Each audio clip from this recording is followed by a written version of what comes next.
अलग कलर का, और फोकल लेंथ रिफ्रैक्टिव इंडेक्स पे डिपेंड करता है।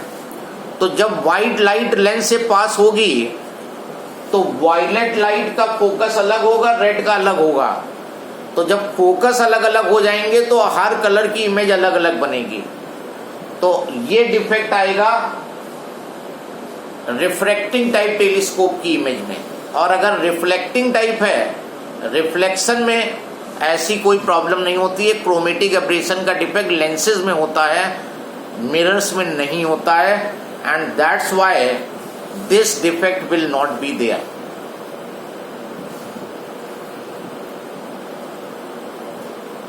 थर्ड पॉइंट लिखो, by using objective of parabolic mirror,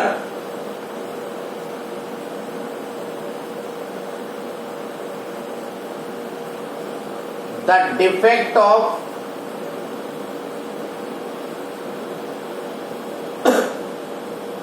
spherical aberration will not be there। ये एक और डिफेक्ट होता है, ये स्फेरिकल एब्रेशन का डिफेक्ट दोनों में होता है, लेंसेज में भी होता है, मिरर में भी होता है।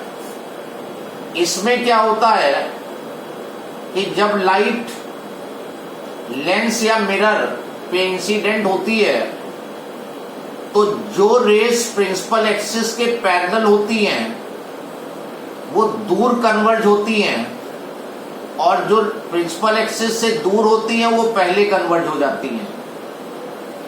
तो again the image you will be getting that will be blood image. अगर स्क्रीन यहां लगा दो तो ये साइड ये इमेज मिलेगी, यहां से यहां तक।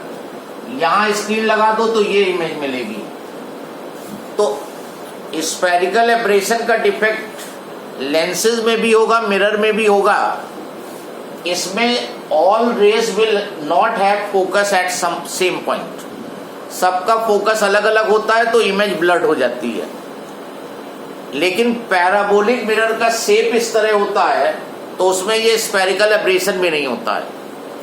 तो अगर कॉनकेव मिरर की जगह तुम स्फेरिकल मिरर यूज करोगे रिफ्लेक्टिंग टाइप टेलीस्कोप में तो ये डिफेक्ट भी प्रेजेंट नहीं होगा।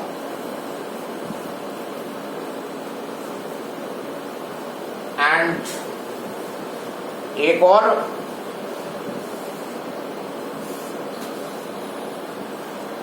लिखो,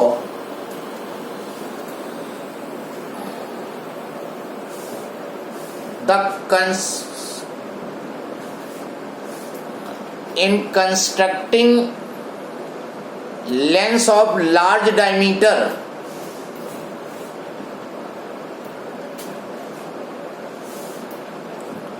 in constructing lens of large diameter, comma, lens becomes distorted. Lens becomes distorted due to which in constructing objective lens of large diameter, जो objective होता है एस्ट्रोनॉमिकल टेलीस्कोप का वो लार्ज डायमीटर का होता है। सो इन कंस्ट्रक्टिंग ऑब्जेक्टिव लेंस और lens of large diameter the lens becomes distorted, so the image formed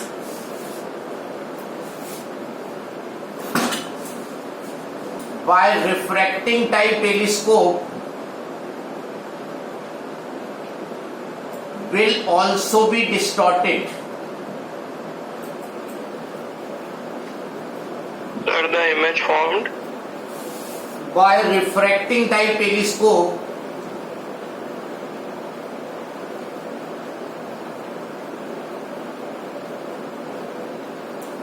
will also be distorted. तो रिफ्रैक्टिंग टाइप टेलीस्कोप से जो इमेज ऑब्टेन होती है वो डिस्टॉर्टेड इमेज ऑब्टेन होगी। लेंस जो है वो डिस्टॉर्टेड हो जाता है।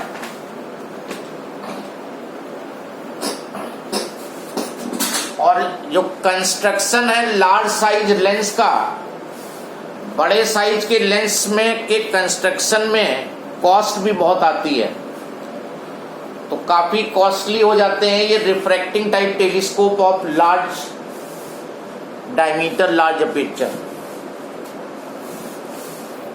तो एडवांटेज एक या दो एडवांटेज पूछ सकता है वो इसमें, या इसका ray diagram. Then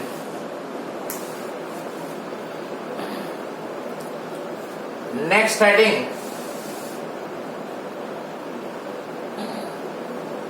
resolving power.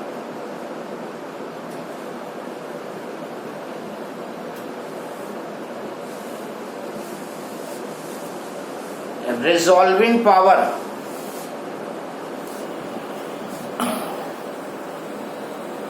the power of an optical instrument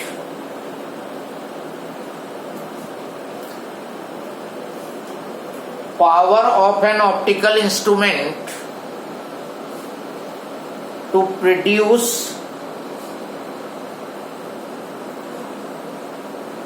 distinctly separate images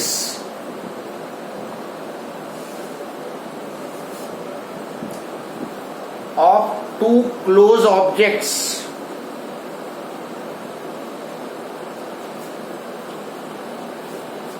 is called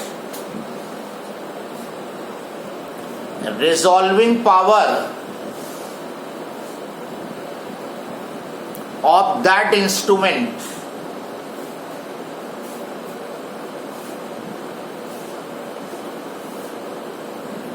the ability of the optical instrument to form the clear and distinct image of two close objects। जैसे मान लो ये दो close objects हैं A और B,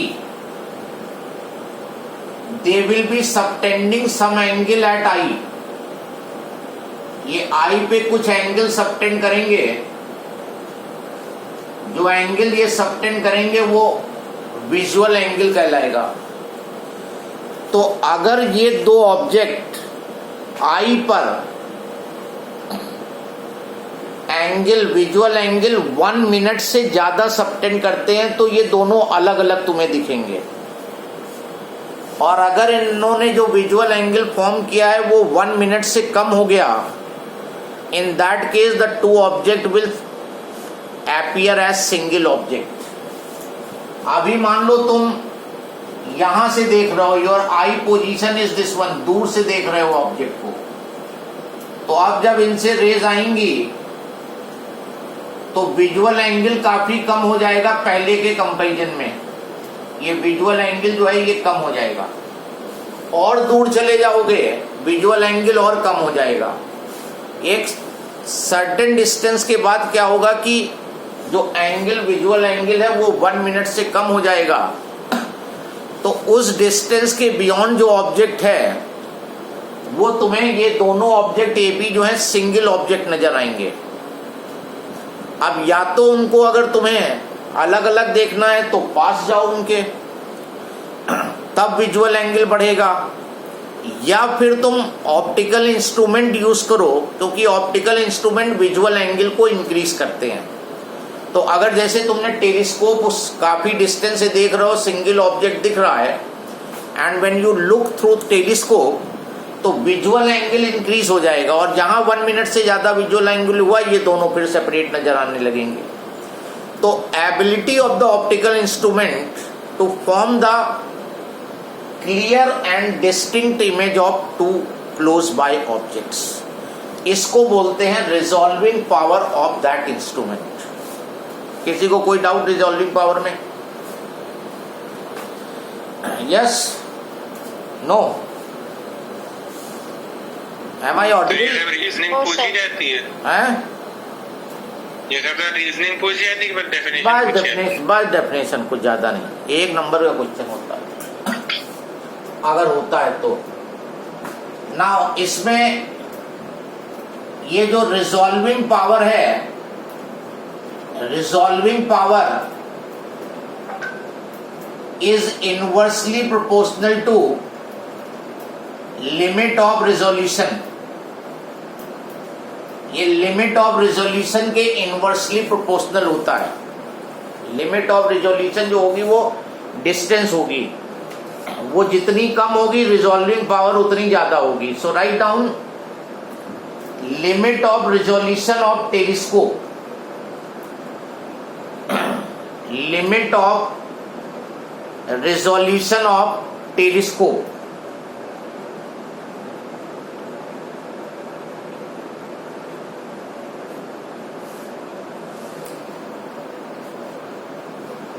it is the angle subtended at the objective, it is the angle subtended at objective by 2 point objects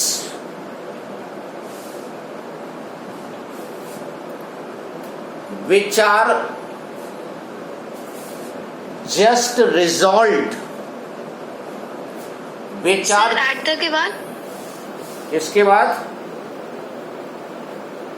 फिर से सुन लो, it is the angle subtended at the objective by 2 point objects which are just resolved when seen through the telescope। 2 point object हैं, उनको instrument से देख रहे हो और जिस समय वो जस्ट रिजॉल्व हो उस समय whatever angle they are making, whatever visual angle is form, that is limit of resolution. And the limit of resolution of telescope is 1.22 lambda by d. This is the formula for limit of resolution of telescope. You don't have derivation for this, सीधे formula, neither you will have the numerical, केवल formula analyze करना है। Lambda is wavelength of light and d is diameter of objective lens.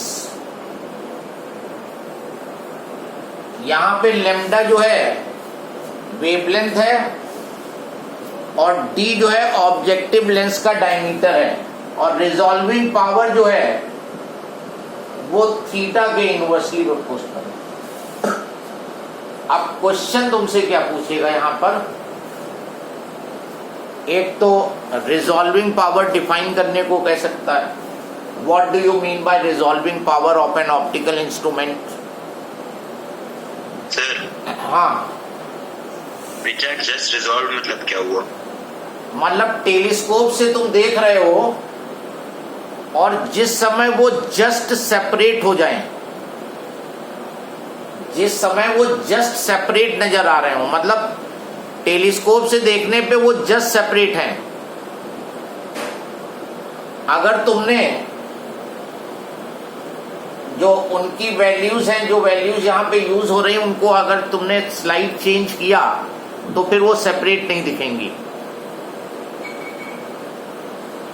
जैसे almost चिपके हुए, almost मतलब just separate का मतलब they are going to be separated now. एक सिचुएशन आती है जैसे तुम नेकेड आई से ही देख रहे हो, धीरे धीरे ऑब्जेक्ट की तरफ आगे बढ़ते जाओ, आगे बढ़ते जाओगे, एक टाइम ऐसा आएगा जब बिल्कुल स्टार्ट होगा वो अलग होना, बस उसी समय की बात हो रही है। Just resolve. Okay. Now question इसमें ये पूछेगा, how can you increase the resolving power of telescope. Question है क्वेश्चन लिख लो बल्कि, how can you increase the resolving power of the telescope? Yes, you can tell me different methods to increase the resolving power of the telescope. Yes, anyone? So by decreasing the limit of resolution. By decreasing the, नहीं direct factor हमें चाहिए, direct factor. Limit of resolution तो ये theoretical चल रहा है अभी, direct factor चाहिए. हाउ? डायमीटर छोटा कर दें ऑब्जेक्टिव लेंस का. अगर डायमीटर तुमने छोटा कर दिया तो थीटा बड़ा हो जाएगा, और थीटा बड़ा हो गया तो रिजॉल्विंग पावर कम हो जाएगी. तो डायमीटर क्या करोगे? इंक्रीज. हमने टेलीस्कोप में लिखाया भी तो था. Why the diameter is of large aperture और लार्ज डायमीटर. पहला पॉइंट लिखाया था it increases the resolving power, और दूसरा लिखाया था it will collect more light, so image form will be bright. So लिखो. दोनों कंफ्यूज हो गए थे. हैं? कंफ्यूज हो गए, कोई बात नहीं, कंफ्यूज हो गए. ठीक ठीक. By increasing the diameter of objective lens, अगर जितना ज्यादा डायमीटर का ऑब्जेक्टिव लेंस लोगे उतनी रिजॉल्विंग पावर जो है वो इंक्रीज होती जाएगी.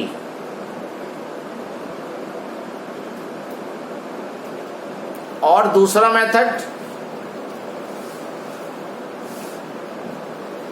छोटी वेवलेंथ की लाइट अगर आए तो, छोटी वेवलेंथ की आए, अगर आएगी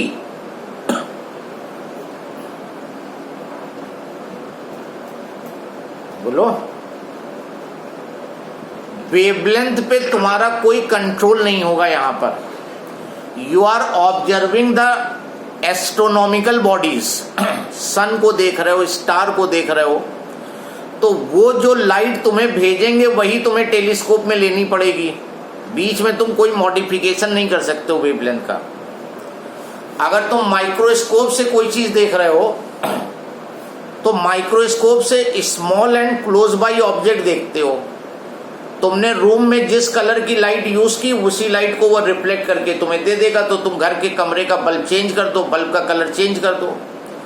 येलो लाइट लोगे तो कुछ और वेवलेंथ होगी, रेड लोगे तो कुछ और होगी. लेकिन एस्ट्रोनॉमिकल बॉडी के केस में जो लाइट वो दे रहे हैं वही तुम्हें लेनी है टेलीस्कोप में. तो यहाँ पे वेवलेंथ पे तुम्हारा कोई कंट्रोल नहीं है, तो वेवलेंथ फैक्टर ही नहीं होगा यहाँ पर.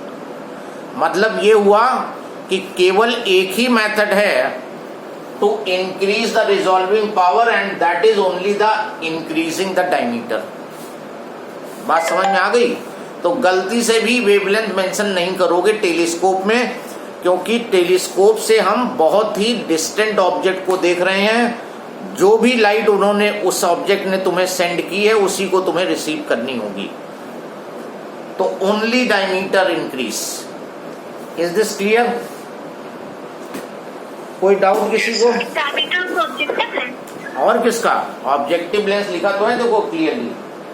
डायमीटर ऑफ ऑब्जेक्टिव लेंस काफी पूछा जाता है ये. Why the objective lens is of large diameter. सीधे लिखो it will increase the resolving power. फिर चाहो तो दूसरा पॉइंट जो हमने वहां टेलीस्कोप में लिखाया है, या why the how can you increase the resolving power of telescope? By increasing the diameter of objective lens. कोई confusion, कोई doubt? Yes, anyone? No? So tomorrow